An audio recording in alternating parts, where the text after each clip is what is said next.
Esto es El Mundo Ahora de France 24. Yo soy Rosa Pérez Masdeu. Vamos con las noticias. Quinto día de guerra contra Irán, donde ya son más de 1000 las víctimas mortales. Teherán responde contra el Golfo e Israel. Y en el Índico, un torpedo estadounidense hundió un buque iraní y mató a más de 80 personas. Y en otro de los frentes de esta guerra es Líbano, donde la situación humanitaria se recrudece debido a los ataques de Israel contra el sur del país y contra la capital, Beirut. Se estima que el número de desplazados internos ya supera los 65.000. Tenemos reporte. Y por su lado, la guerra en Irán evidencia la falta de unidad en el seno de la Unión Europea. Mientras países como Alemania apoyan a Washington, España se ha negado a participar en este conflicto y Reino Unido adopta una postura intermedia.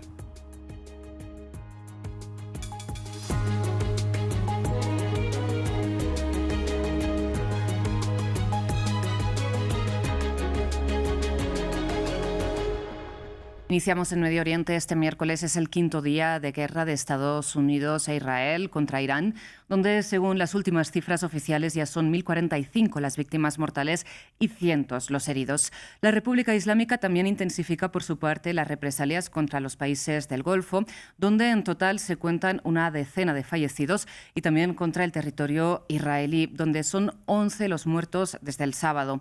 Entre las filas estadounidenses, las bajas se mantienen en 6. En Teherán, las autoridades supervisan a los periodistas internacionales y los invitan a filmar los daños causados por los ataques israelíes y estadounidenses. Esta comisaría fue alcanzada y algunos transeúntes reaccionan al ataque.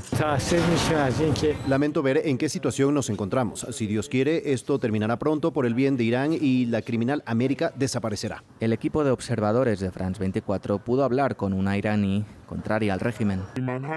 Salir de mi casa hoy y encontrarme con un control de las milicias básicas es tan estresante como oír el ruido de un avión de combate. Por eso, en mi opinión, si estos ataques pueden traer un cambio positivo que nos permita llevar una vida normal, los apoyo. Y estos ataques no disminuyen en el quinto día de la guerra. El Pentágono quiso hacer balance. Las dos fuerzas más poderosas del mundo tendrán control total del cielo iraní.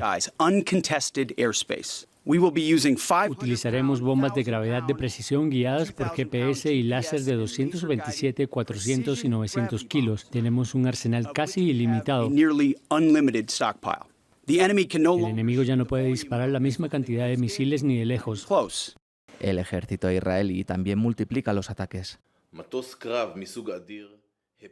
Hace poco, un caza F-35 Adir derribó un caza iraní sobre Teherán. En Irán es la primera vez que un caza pilotado es derribado por un F-35. Turquía no parece tan alejada de la escalada. El Ministerio de Defensa turco dijo que un misil balístico lanzado desde Irán y dirigido hacia el espacio aéreo turco fue destruido por los sistemas de defensa de la OTAN en el Mediterráneo oriental. Los restos cayeron en la región de Hatay, mientras Ankara exigió medidas para que el conflicto no se extienda. Ampliamos esta información sobre Turquía. En las últimas horas, como decíamos, este Estado miembro de la OTAN derribó un misil balístico entrando en su espacio aéreo. A esta hora es todavía incierta la intencionalidad del ataque. Y mientras Hikset señaló que no tendría sentido que Ankara invocara el artículo 5 de defensa mutua de la alianza a raíz de este incidente, el gobierno turco llamó a consultas al embajador iraní. Y la guerra salió de Medio Oriente hasta las aguas del Índico. La Armada estadounidense atacó un buque de guerra iraní que se encontraba en las cercanías de, atención, Sri Lanka. El ministro de Exteriores srilanqués declaró al Parlamento que 180 personas se encontraban a bordo del Iris Dena, que se hundió tras emitir un mensaje de socorro por una aparente explosión. Mientras la búsqueda continúa, 32 marineros lograron ser rescatados y de momento se han encontrado 87 cuerpos sin vida. El secretario de Guerra estadounidense, Pete Hegseth, se vanaglorió de textualmente el primer hundimiento de un barco enemigo por un torpedo desde la Segunda Guerra Mundial. Y además añadió textualmente, también lo cito, como en aquella guerra, cuando aún éramos el Departamento de Guerra, luchamos para ganar.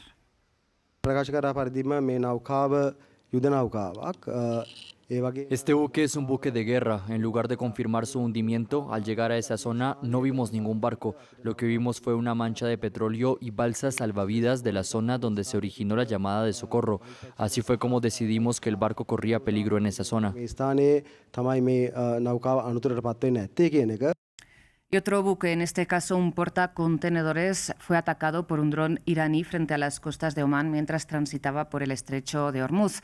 La Guardia Revolucionaria de Irán afirma tener el control total de esta vía marítima clave para el tránsito mundial de petróleo, pero el tráfico se ha detenido tras los ataques con drones contra los buques. Más en el siguiente informe. Un barco en llamas en el estrecho de Hormuz que se suma a la lista de navíos atacados por drones iraníes en los días transcurridos desde que Estados Unidos e Israel lanzaron su operación conjunta. El miércoles, la Guardia Revolucionaria iraní afirmó que ahora tiene el control total de esta entrada al Golfo Pérsico. Ningún barco está pasando por allí. Es una vía marítima por la que se transporta alrededor del 30% del suministro mundial de crudo, por lo que se considera crucial. Por eso la amenaza de incendiar barcos que ha lanzado un alto mando de la Guardia Revolucionaria iraní ha causado una nueva conmoción en los mercados y ha provocado una nueva subida de los precios del crudo.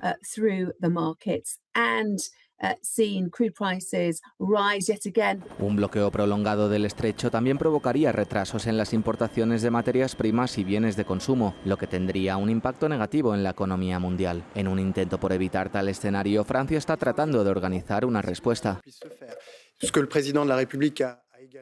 Lo que ha anunciado el presidente Macron es que propondremos a varios socios que formen una coalición para garantizar la seguridad de la navegación en esta región del mundo, que es un centro clave del comercio internacional. En otras palabras, Francia quiere poder interceptar drones y misiles que puedan amenazar a los petroleros. Es una idea que comparte el presidente de Estados Unidos, Donald Trump, quien dijo el martes que está dispuesto a utilizar el ejército estadounidense para escoltar a los petroleros. Nadie quiere que se repita la crisis mundial provocada por la guerra entre Irán e Irak en la década de 1980. En la denominada Guerra de los Petroleros, más de 500 barcos fueron destruidos o dañados en el estrecho de Hormuz. Y en otro frente de esta guerra, Israel también intensifica los ataques contra el Líbano. Este miércoles las tropas israelíes avanzaron en su invasión del sur del país, mientras, entre otros puntos, las Fuerzas Armadas bombardearon nuevamente el sur de Beirut o la milenaria ciudad de Baalbek en el este del país. Unos ataques que han recrudecido la situación humanitaria en el país.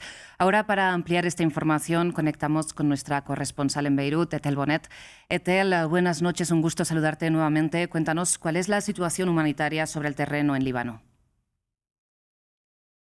Sí, hola, buenas noches, Rosa. Pues en primer lugar, ha habido un cambio de cifras. Tú antes hablabas de 63.000 desplazados y en las últimas horas pues, el Ministerio de Asuntos Sociales ha elevado ya a 83.000 los desplazados que están intentando llegar pues, lo más al norte que pueden del país, porque se han habilitado alrededor de 350 centros pues, para los desplazados en escuelas públicas que han sido cerradas precisamente pues, para que puedan acoger a los desplazados y otro tipo de edificios gubernamentales, pero los que son pues, más cercanos del sur, es decir, tanto Sidón como Beirut ya están totalmente repletos y esto está haciendo pues, que el viaje sea muchísimo más largo para esas personas que están escapando desde hace 3 días, pues prácticamente con lo opuesto. Después de hace 2 días fueron 50 aldeas las que se pidió la evacuación por parte de Israel y esta mañana han sido otras 30 localidades de lo que es el sur del Líbano, de las ciudades fronterizas, más todos esos ataques que están habiendo en otras zonas que también están haciendo que mucha gente empiece a huir.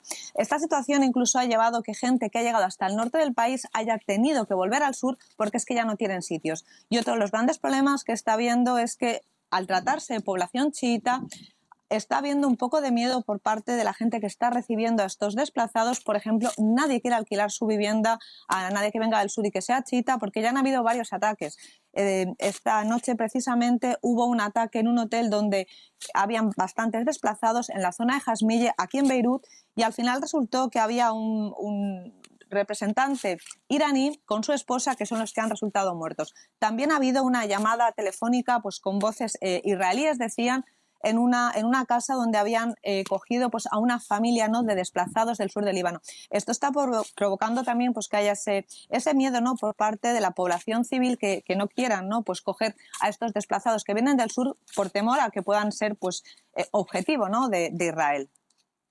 Etel, ¿qué más nos puedes contar precisamente sobre estos ataques? Ya mencionabas algunos, también teniendo en cuenta, lo hemos venido mencionando, que Israel vuelve a enviar tropas, ¿no?, por el sur del país.